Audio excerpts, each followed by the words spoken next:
mungkin ulama ngomong begitu. Ulama pasti omongannya adalah ditimbang. Nggak mungkin Allah membela. Siapa kamu bela Islam? Memangnya kamu lebih hebat dari Islam? Siapa kamu bela Allah? Memangnya kamu lebih hebat dari Allah? Kalau seorang alim nggak akan ngomong begitu. Kita perlu bedakan antara bagaimana kita membela Allah, membela agama Allah, beribadah kepada Allah, dan bersalat kepada Rasulullah. Ini gambaran. Kalau kalimatnya begini, Allah nggak perlu pembelaan darimu, Allah nggak perlu ibadahmu, Nabi Muhammad nggak perlu salawat darimu, itu benar. Tapi jangan dikatakan kamu nggak perlu salawat, kamu nggak perlu bela Allah, itu salah. Beda kalimatnya. Memang Allah nggak perlu bantuan dari kita, Allah Maha Kuasa. Tapi kita perlu membantu, menolong Allah. Makna menolong itu apa sih? Bukan Allah itu lemah lalu kita tolong. Menolong Allah itu seperti apa? Menolong agama, membela agama Allah itu seperti apa? Kan sudah ada contoh. Bahkan Al-Quran sendiri juga menjelaskan. Ya ayyuhalladzina amanu kunu ansarallah. Hei orang yang beriman, jadilah engkau penolong Allah. Jadi Allah tidak perlu dengan ibadah kita, tapi kita perlu beribadah, penghambaan kita untuk dimuliakan oleh Allah. Nabi Muhammad gak perlu dengan salawat kita, tapi kita perlu dengan salawat kita agar mendapatkan rahmat dari Allah. Kan begitu. Kita yang perlu, Allah gak perlu. Jangan dilemahkan semangat orang gak perlu. Ente ini siapa membela Allah? Ini kan kalimat kurang ajar. Al-Quran akan dilawan. Jangan bikin nyakit. Ada orang-orang mendirikan suatu perkumpulan untuk melawan, membela Allah. Jangan diremehkan ini. Kayak Wahab Hasbullah yang gelari Ansar, itu adalah kembali kepada Ansarullah, sahabat Nabi yang di Madinah, Ansar. Mau dihinakan kayak Wahab Hasbullah, ayo. Salah dia memilih Ansar. Atau kalimat orang yang menjual pembela Islam, membela agama Allah, kita katakan, kamu itu siapa membela Islam, membela Allah? Anda jangan merusak semangat perjuangan orang beriman. Ada merendahkan semangat orang yang beriman. Ansar. Bahkan pembela Sayyidina Isa alaihissalam, nahnu man ansari ilallah, nahnu ansarullah. Aku adalah penolong Allah. Jadi di saat kita menjadi penolong Allah, itu orang beriman ngerti, bukan Allah minta pertolongan kita, bukan. Hanya orang di luar agama Yahudi yang nggak paham. Wa man alladhi yuqridullah qardan hasana. Barang siapa mengutangi Allah, orang Yahudi senang. Allah fakir ya, kita berarti kaya dong. Nah inilah orang yang merendahkan orang yang namakan dirinya pembela Islam. Dia kayak Yahudi. Agama dan sistem keyakinannya yang berbeda-beda satu dengan yang lainnya.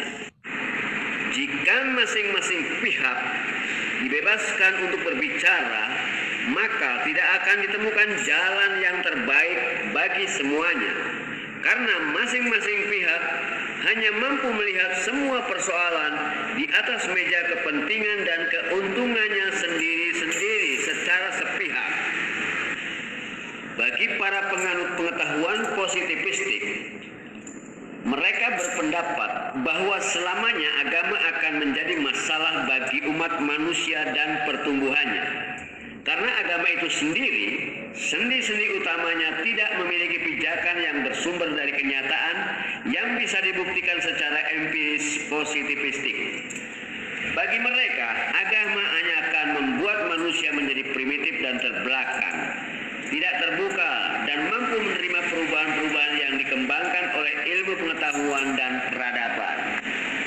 Memang tidak benar sepenuhnya apa yang dikatakan oleh para penganut ilmu positivistik, bahwa keadaan umat beragama menjadi sangat terbelakang dan bahkan bisa menjadi penghalang bagi datangnya kemajuan dikarenakan oleh persoalan-persoalan yang sederhana yang muncul akibat dari watak mereka yang fanatik membabi buta terhadap keyakinan yang terbangun di masa kanak-kanaknya. Persoalan-persoalan yang muncul terpicu dari agama dan dari perilaku para penganutnya tidak akan mudah ditemukan titik persoalannya jika kita tidak mampu melihatnya dari perspektif spiritualitas, hingga kita bisa melihat dan mampu menempatkan segala sesuatunya pada tempat dan levelnya masing-masing secara memadai. Agama hanya jalan darurat yang terpaksa kita ambil dalam memperkenalkan kenyataan yang sebenarnya kepada manusia kanak-kanak melalui dogma-dogma dualitas yang terbatas. Hal ini dilakukan karena keterbatasan kecerdasan dan pengetahuan kanak-kanak itu sendiri. Celakanya, kebudayaan dan adat istiadat bangsa ini tidak pernah secara edukatif melakukan tindak lanjut yang memadai kepada manusia kanak-kanak yang masih terikat oleh dogma-dogma yang diterimanya di masa kanak-kanaknya. Tidak ada pendidikan formal secara khusus maupun secara kultural yang bisa membebaskan manusia remaja dari dogma-dogma yang mengikatnya di satu sisi, dan di sisi yang lain mereka mulai menerima pengetahuan positivistik yang menentang sistem keyakinannya yang dogmatik. Belum lagi pertentangannya dengan sistem keyakinan dan agama yang berbeda, dan menambah persoalan bagi remaja yang baru melihat persoalan sosial ini merupakan masa transisi buat anak-anak manusia. Di masa dewasa, seharusnya manusia sudah mampu melepaskan diri dari belenggu-belenggu dogma yang mengikatnya. Pengajaran terhadap anak manusia berjalan secara tidak memadai. Pengajaran struktural seharusnya dibatasi di masa kanak-kanaknya. Memasuki masa remaja, pengajaran metodikal praktis merupakan kelas selanjutnya bagi manusia sesudah masa struktural aksiologisnya di waktu kanak-kanaknya. Namun, pada kenyataan yang terjadi, manusia tumbuh hingga dewasa dan bahkan hingga ke masa tuanya, manusia masih terbelenggu oleh sistem keyakinan yang terbangun di masa kanak-kanaknya. Sudah menjadi watak manusia di dalam bermasyarakat, di mana di dalamnya selalu terjadi pengelompokan. Ada kelompok-kelompok yang disatukan oleh masalah kesukuan, dan ada pula komunitas-komunitas yang disatukan berdasarkan oleh adanya keyakinan atau kepentingan-kepentingan tertentu yang sama. Kemudian di dalam masyarakat tertentu selalu terbagi dalam dua kelompok besar yang berbeda. Ada kelompok mayoritas dan ada kelompok minoritas. Biasanya di dalam satu masyarakat, jika kelompok mayoritasnya merasa berkuasa dan menentukan, maka selalu ada kelompok minoritas yang tertekan dan dirugikan. Seperti itulah yang sering terjadi di belahan dunia manapun juga. Seperti halnya yang sudah sering terjadi dalam masyarakat kita dan sudah menjadi rahasia umum, ada kelompok-kelompok tertentu yang menggunakan simbol-simbol dan bendera mayoritas, seolah mereka ingin berlindung kepada kekuatan mayoritas atas nama perbuatan kelompoknya yang mengganggu kaum minoritas, seperti kelompok yang mengaku sebagai pembela agama, tetapi sepak terjangnya malah membuat nama dan image agamanya semakin terpuruk dan tercoreng. Sesungguhnya mereka bukan pembela agama, mereka hanyalah perusak nama baik agama. Akibat ulah dan perbuatan kelompok ini mengakibatkan banyak pihak yang mencurigai agamanya sebagai sumber kejahatannya. Agamanya menjadi tertuduh gara-gara tingkah laku kelompok mereka. Dan di tengah-tengah kegalauannya, agamanya menjadi tertuduh. Di tengah-tengah maraknya kelompok-kelompok radikal yang intoleran, semakin memperburuk keadaan. Munculnya kadal-kadal gurun telah memicu pula munculnya kadal-kadal dari Jawa, dari Bali, Sumatera, Kalimantan, Sulawesi maupun Papua. Semua kadal-kadal telah membuat Indonesia menjadi semakin keruh dalam kerukunan dan kebersamaannya. Masing-masing kadal merasa benar dengan agama leluhurnya, dengan menjelekan agamanya kadal gurun. Begitulah keadaan di Indonesia saat ini.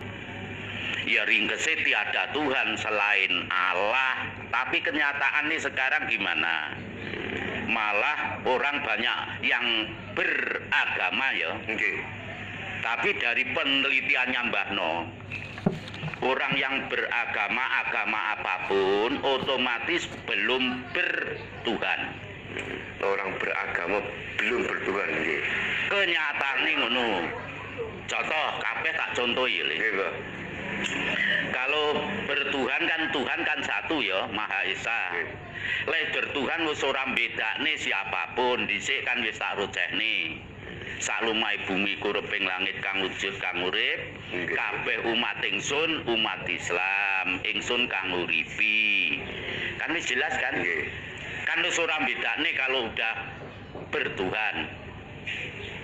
Ya jane persis ajaran Pancasila, ketuhanan, ora keagamaan le. Itu loh.